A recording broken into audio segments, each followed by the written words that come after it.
सत्संगत जी, प्यार से बोलिए धन्यकार जी।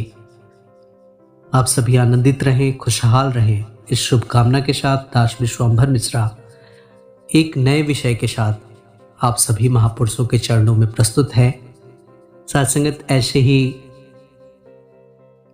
जनरल बातचीत किसी महात्मा के साथ हो रही थी। बातचीत के दौरान दास और महात्मा जी ने बहुत सारे विषयों पे डिस्कस किया।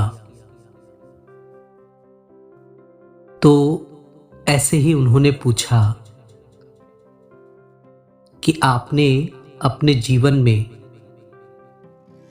किसी संत को देखा है क्या, जो सत्संग में जैसे बोलते हैं वैसे ही उनके कर्म हैं और गुरु के प्रति पूर्ण निष्ठावान हो, ऐसे संत जो दिखावे नहीं करते बल्कि सच्चाई में जीते हों। तो दास के मन में कुछ पुरानी बातें याद आईं।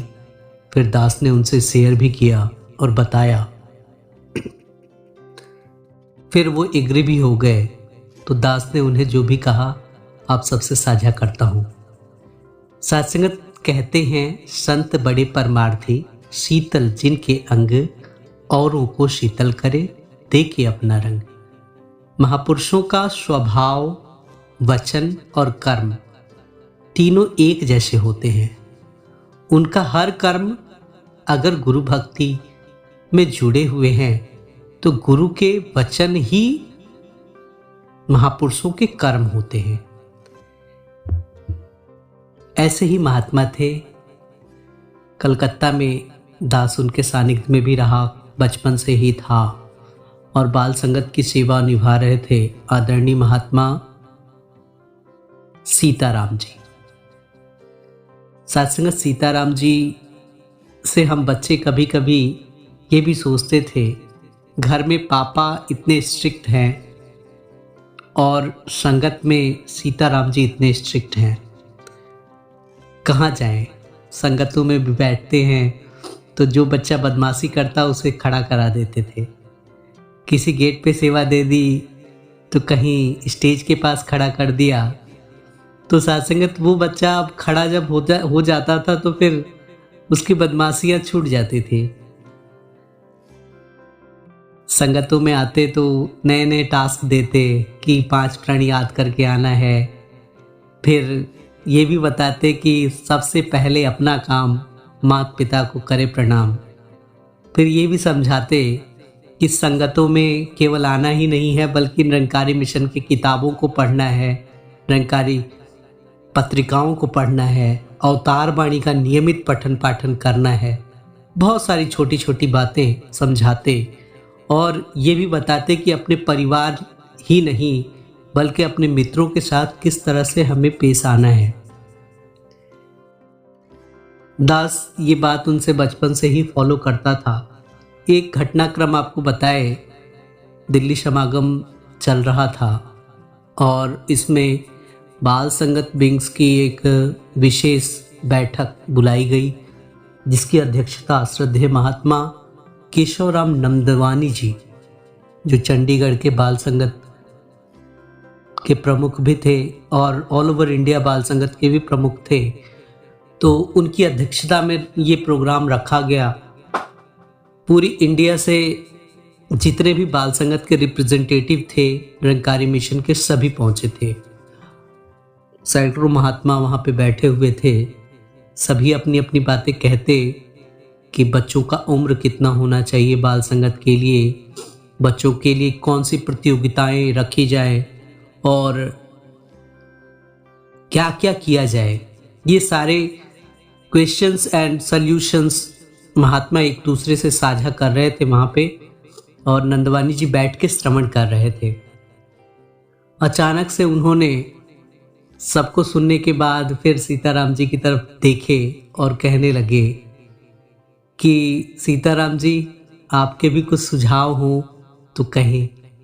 सीताराम जी ने मुस्कुराकर कहा कि हमें सुनना आ जाए।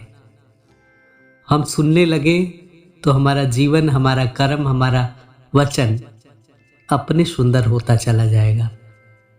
साथ संगत वहां तालियां बजी और फिर सीताराम जी ने फिर कहा कि दास यही कोशिश करता है कि बच्चों में निरंकारी मिशन के संस्कार आए, निरंकारी सिद्धांत बसे, निरंकारी बाबा जी के विचारों को बच्चे पत्रिका के माध्यम से पढ़ें और जो भी पुरातन संतों की वाणी है, चाहे कबीर जी की हो, रहीम जी की हो, तुकाराम जी की हो, विवेकानंद जी की हो, किसी की भी वाणी बच्चों तक पहुंचाने का प्रयास करें ताकि उनमें अच्छे संस्कारों का सृजन हो।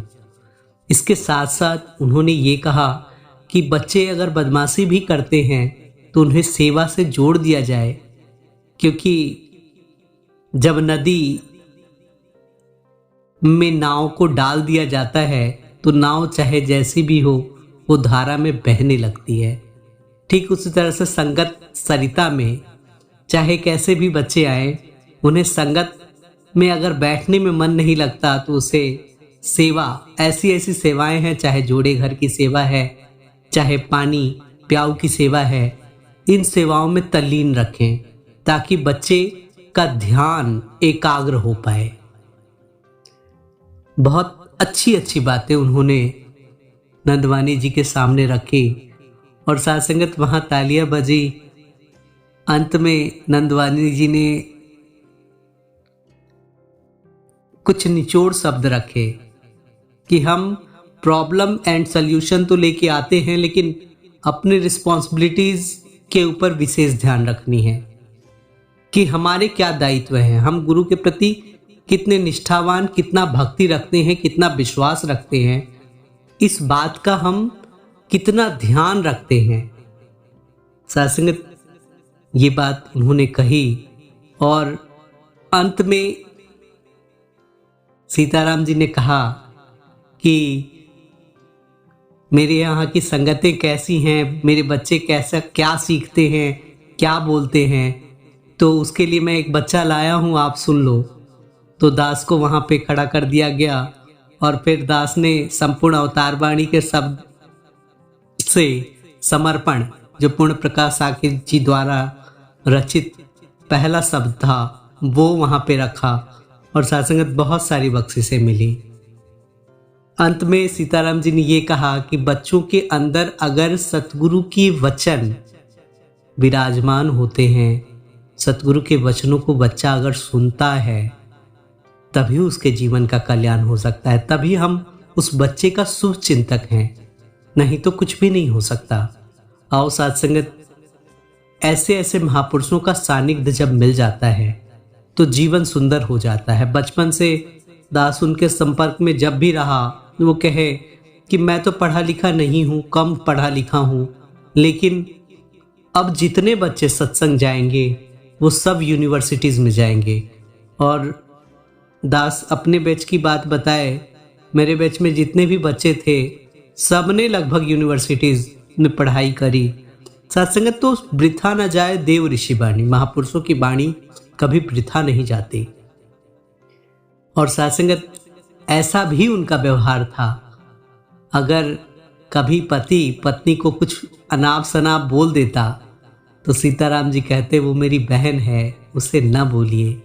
सत्संगत कितनी गूढ़ बातें सीताराम जी ने उन्हें समझाया और हमेशा साथ संगत से प्यार, साथ संगत में भाग भाग कर जाना, संगत के प्रति निष्ठा, बच्चों के प्रति प्यार, अपने दायित्वों को सख्ती के साथ निभाना बिना शर्तों के, गुरु की भक्ति, साथ संगत ये सहज नहीं होता, ये बड़ा कठिन होता है। आओ हम सभी ये प्रयास करें कि अपने जीवन में सतगुरु के द्वारा दिए गए ज्ञान को बसाकर खुद उसे अपने जीवन में स्थान दे, अपने कर्मों में स्थान दे और औरों को भी हम सभी प्रेरित करें, क्योंकि महात्मा कहते हैं अपने घर में शांति वाला पाठ दोहराया करें, फिर जाके दूसरों को खूब समझाया करें। प्यार से बोलिए धन्यकार जी।